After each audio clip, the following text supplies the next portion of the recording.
Hello everybody, I am Dr. Reka from Hungary. I am a missionary doctor, but recently when I came to Nigeria, I had to face that a lot of violence, kidnapping and terrorist attacks happening now in Nigeria.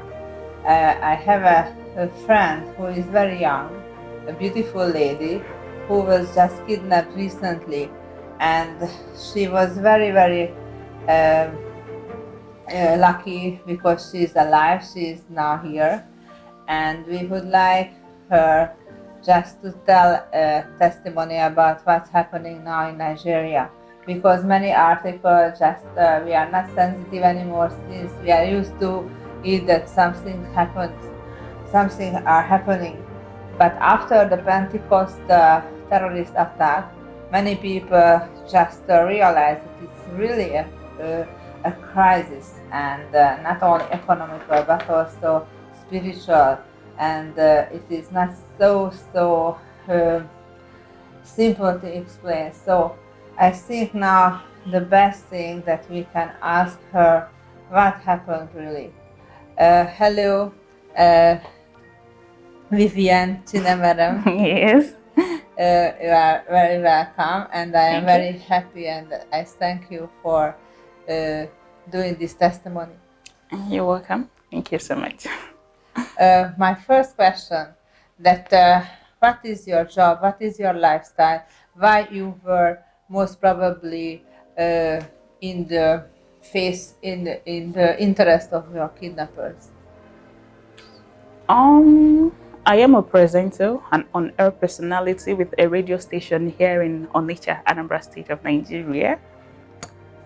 I wouldn't say they had any interest in me personally. It was just a random kidnap. When was it? On the 15th of May, 2022. So it was not so long ago. No, not so long ago. And it was where exactly? I mean, at night or in the daytime, in a bad road, a good road? At night, we had I was with a friend. We had just gone out, hung out, and we were on our way back. He was going to drop me at home along Oka Road, a major road here. It should be around 9 p.m. or maybe to 10 p.m. I'm not very certain about the time, because Approximately not very late at night, no, but it not was very late. dark. Yes, it was dark. And was busy road or no? Not very busy.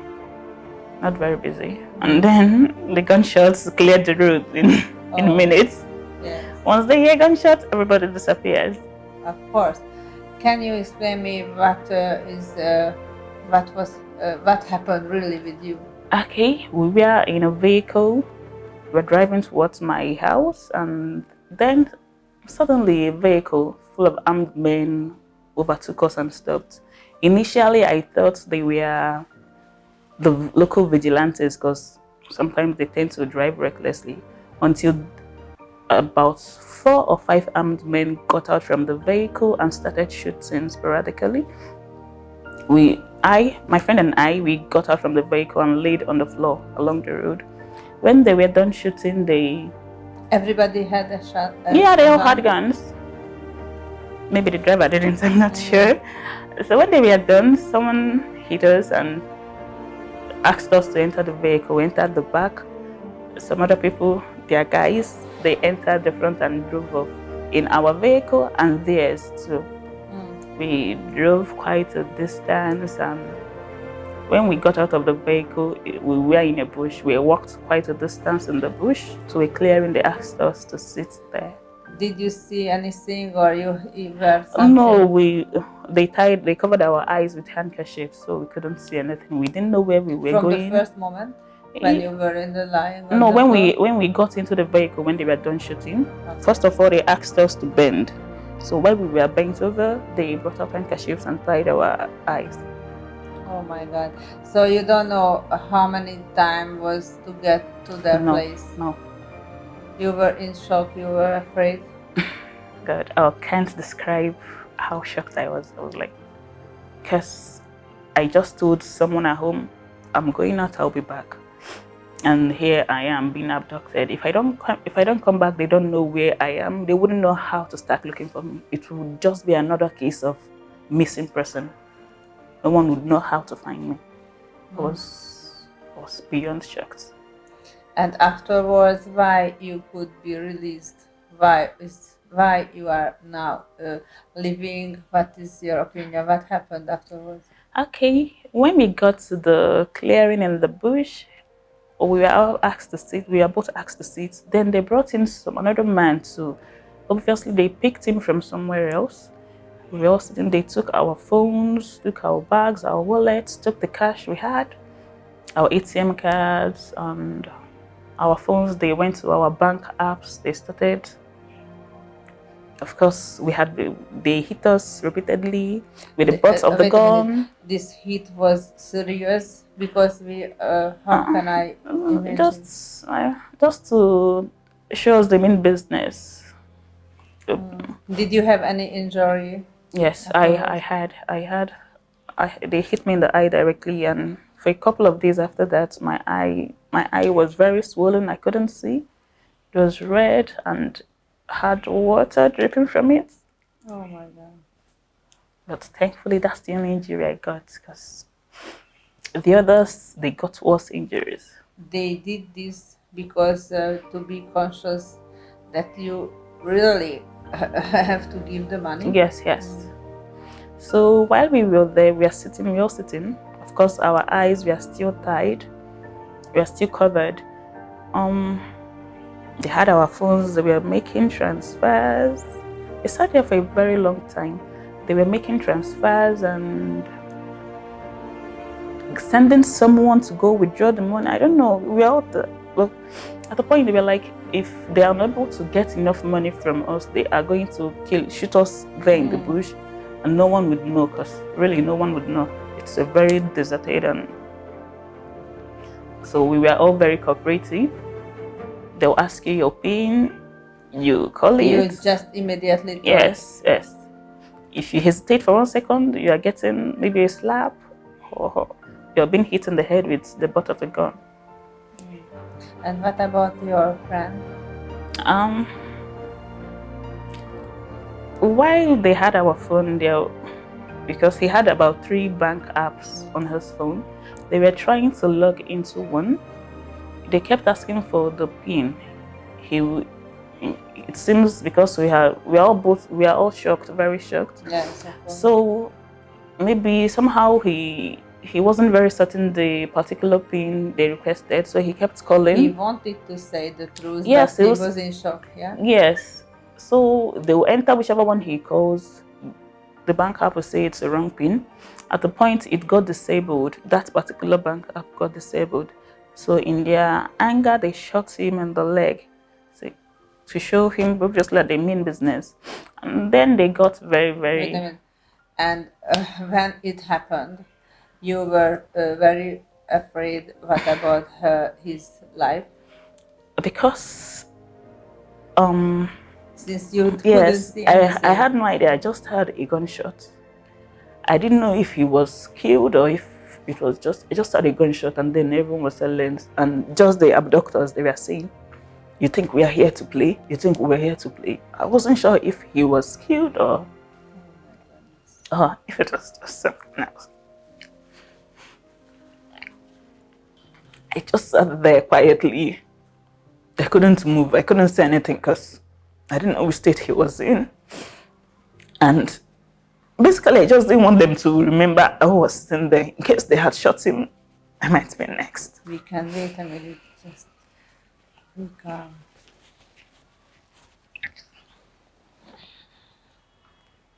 The good news that he is alive. Yes.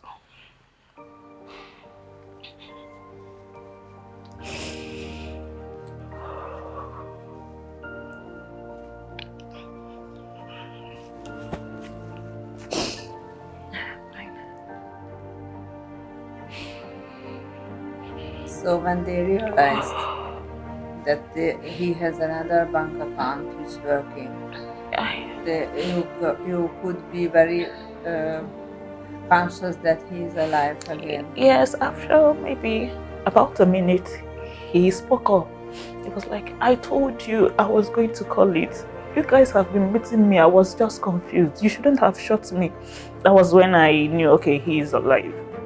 At least. And afterwards, they could transfer all the money. Yes, they went to his other accounts and transferred all the money he had. And he lost a lot of blood, I think, because Yes, he did. He did. He lost a lot of blood. We stayed there. They were doing the transfers, doing the withdrawal. We were just lying there in the bush because at the point they asked us to lie down. We're lying down, face down. When they were done with their this leg, he could. Yes, they were gracious enough to.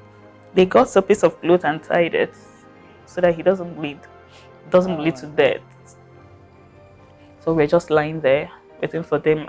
Maybe once in a while they will ask you what's the account that your access bank, because they had our ATM cards too.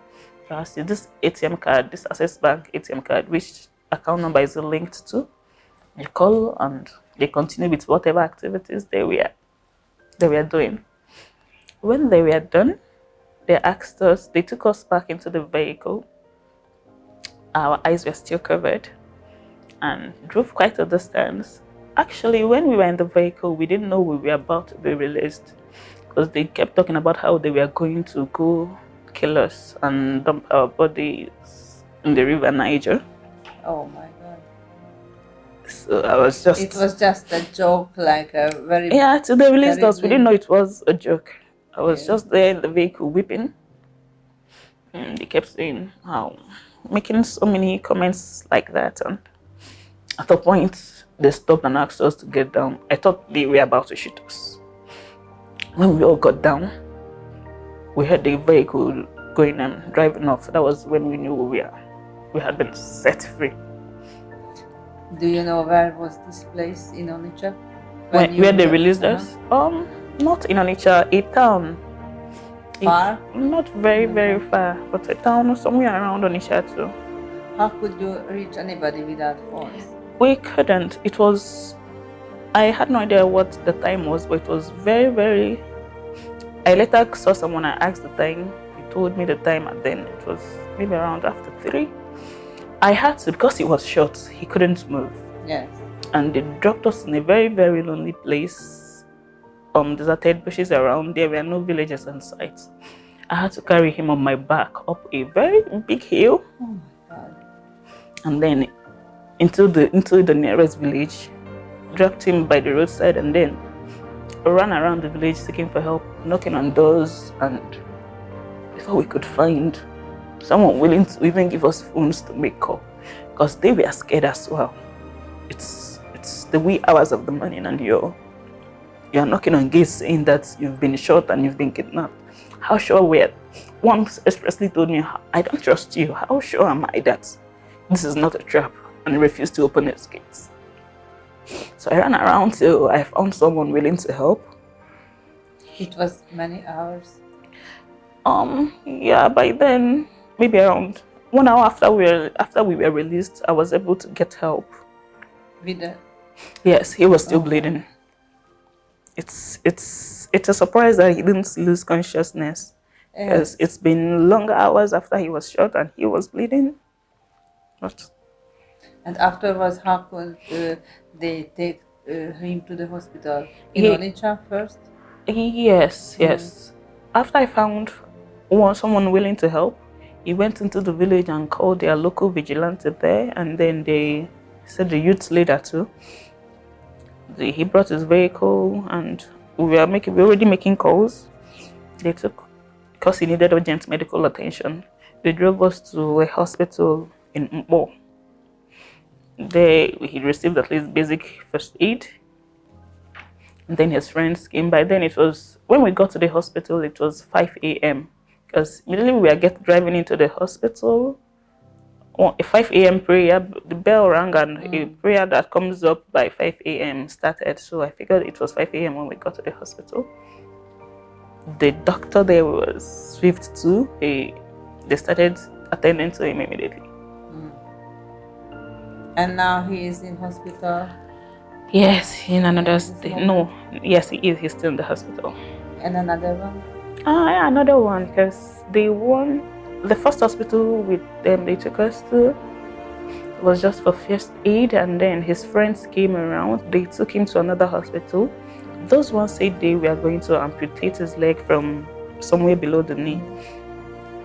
He said he didn't want that. That they were going to keep trying to save the leg till if that the amputating from the knee was going to be the last resort. So they had to take him to another hospital in another state where he's doing just fine now. Not just fine. There was a little amputation, but better than amputating from the knee. You mean that only just the fingers? Yeah, somewhere. Yeah, just the toes. They said the feet was dying, so they needed somewhere with life, and the toes still had life. They needed to fill the gaping hole in the ankle where he was shot to link the leg and the toe, the leg and the foot, so they don't lose it entirely. And my last question, how are you now? I mean, can you sleep well at night, or you have some trouble with nightmares or something? Initially, all I wanted to do was sleep and forget all this, and then after a while, I couldn't sleep at night. I sleep and then I see it plays out in my memory and my mind, and I wake up crying and I won't be able to go back to sleep. But now, I sleep quite well. Oh, I'm very sorry for you, really. Oh my God. Oh. So thank you, I think we are finished. Father, maybe I can speak 2 sentences about the result. Okay? So I am very grateful to you, because it is not so easy to speak about such a traumatizing situation, which was not long ago. I am really very grateful. I hope that it will be very useful for the world to be aware that the situation is not so good in Nigeria now, and it can happen to anybody, unfortunately. So we are very grateful, and thank you so much for this testimony. Welcome.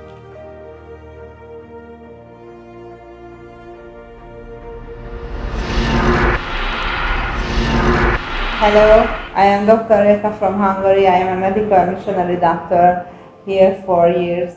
But now when I came to Nigeria, many people wanted me just prevent from this trip because of the insecurity. And when I arrived on Saturday and Sunday, we just saw that 2 Catholic priests were killed. One of them was in the north, but the other one was in south. So it is not anymore true that it happens only in the north. And now we are very close to Onitsha. I am with a Catholic priest who was kidnapped lastly 1 month ago, but grace of God, he is here with us. That is why he is alive. And we would like to introduce you what's going on now. So, hello, Father. Dr. Reka, you are highly welcome. This is St. Teresa's Parish, Omoji. I am Father Gerard Efobi, the present parish priest of St. Teresa's Parish, Omoji. I begin by thanking God for His goodness and mercy in my life, for the gift of life. If not for the mercy of God, I wouldn't be alive today.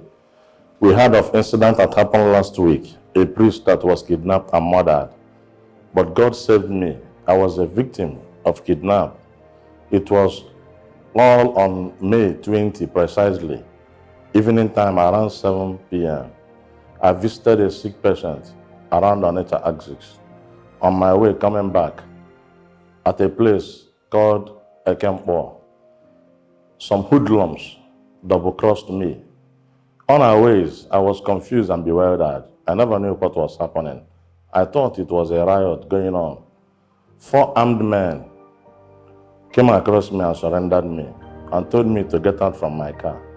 On my coming down from my car, they told me to enter the back. I told them that I'm a priest of God. I was wearing my priestly regalia.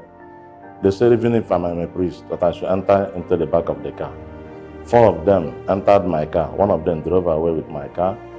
2 of them sitting beside me, 1 at the driver's side and 1 was driving the car.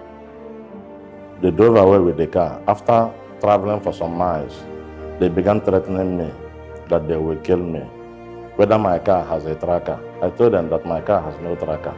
They said that they will kill me so that I wouldn't track the vehicle. After moving for some while, or reaching to a place called Idan Johnson, 1 of them said, this is the place that they are going to kill me.